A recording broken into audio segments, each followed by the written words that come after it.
जिंदगी को ठंड और घमंड से बचाकर रखना चाहिए, क्योंकि दोनों ही परिस्थिति में इंसान अकड़ जाता है और उसे अपने अलावा और कोई नहीं दिखता।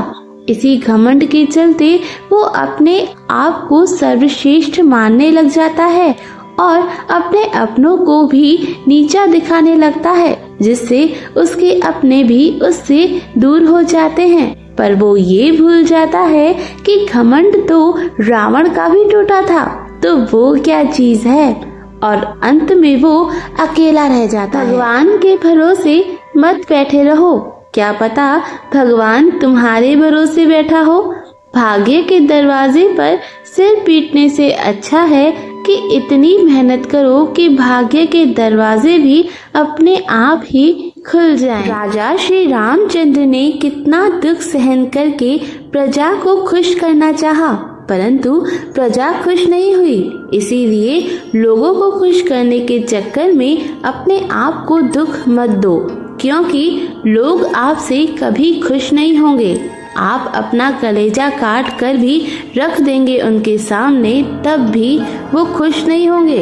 इसीलिए लोगों की छोड़ो और अपनी सोचो। आप पूरी दुनिया को खुश नहीं रख सकते, लेकिन अपने आप को रख सकते हैं। दोस्तों, हमारी नीयत से ईश्वर प्रसन्न होते हैं और दिखावे से इंसान। ये हम पर निर्भर करता है कि हम किसे प्रसन्न करना चाहते हैं। अगर हमारी नीयत अच्छी हो तो हमारा किया गया गलत काम भी ईश्वर माफ कर देते हैं। मन से कोई काम करो तो सेवा, और सिर्फ तन से करो तो वो दिखावा। अब आप तय कीजिए कि आपको क्या करना है, सेवा या दिखावा। कर्म करो तो फल मिलता है, आज नहीं तो कल मिलता है। जितना अधिक गहरा हो कुआं, उतना ही मीठा जल मिलता है। जीवन के हर कठिन प्रश्न का जीवन से ही हल मिलता है। इसीलिए हमेशा अच्छे कर्म करते रहो, कभी किसी के साथ बुरा मत करो। जितने अच्छे कर्म करोगे उसका फल भी उतना ही मीठा मिलेगा। दोस्तों, इंसान चाहे कितनी भी कोशिश क्यों न कर ले, पर अंधेरे में छाया और बुढ़ापे में काया, और अंत समय में माया किसी का भी साथ नहीं देती। धन दौलत रुतबा पद प्रतिष्ठा सब मौत के सामने कुछ भी नहीं है। आप चाहे जितने भी अमीर क्यों न हो, आप अपना जीवन नहीं खरीद सकते। माया का जाल टूट ही जाता है। अंत समय में केवल कर्मों का लेखा जोखा ही रह जाता है। शांत रहिए और कर्म कीजिए, सबका मुकदमा जारी है। ये विधाता की वकालत है जो बड़ी न्यारी है। यहाँ अच्छाई और बुराई के बीच कोई लकीर नहीं खींची गई है, क्योंकि आप यहाँ अपनी मर्जी से किसी का भला जरूर कर सकते हैं, पर बुरा बिल्कुल भी नहीं कर सकते।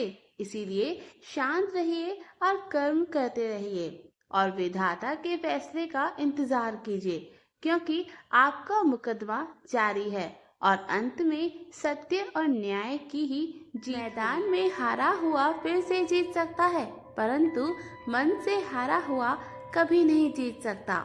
हार से डरना नहीं, बल्कि हार मानने से डरना चाहिए। एक इच्छा तुम्हें मंजिल तक पहुंचा देगी, लेकिन अनेक इच्छाएं तुम्हें मंजिल से भटका देगी। आपका आत्मविश्वास ही आपको हारी हुई बाजी जितवा सकता है। सोच अच्छी रखें, लोग अपने आप ही अच्छे लगने लगेंगे। नीयत अच्छी रखें, काम अपने आप ही ठीक होने लगेंगे। दोस्तों, जीवन में हमें अनगिनत आवाजें सुनने को मिलती हैं। आवाज देने वाले तो बहुत होते हैं, लेकिन सही मायने में समझने वाले बहुत कम, जो हमें न सिर्फ सुनते हैं बल्कि हमें समझते भी हैं। ऐसे दोस्तों के साथ बैठिए जो न सिर्फ आपकी बातों को सुनते हो बल्कि समझते भी हो, जहां आपको अपनापन महसूस हो। ऐसे लोगों से दूर रहें जो सिर्फ बाहर से ही आपकी बातें सुन रहे हों। वास्तव में उन्हें आपकी प्रॉब्लम से कोई लेना देना है ही नहीं, उल्टा वो तो खुश हैं आपको तकलीफ में देखकर। ये परिवर्तन ही है जो हमें नई दिशाओं में ले जाता है और नए अनुभवों से परिचित करवाता है।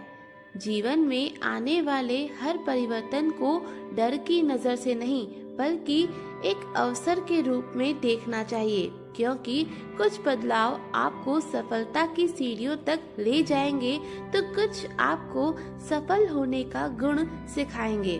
परिवर्तन तो दुनिया का नियम है। दुनिया में कोई भी चीज हमेशा के लिए एक जैसी नहीं रह सकती, इसीलिए बदलावों से डरे नहीं, उनका सामना करें, उनसे सीखें और अपने जीवन को और बेहतर बनाएं। Thank you for watching.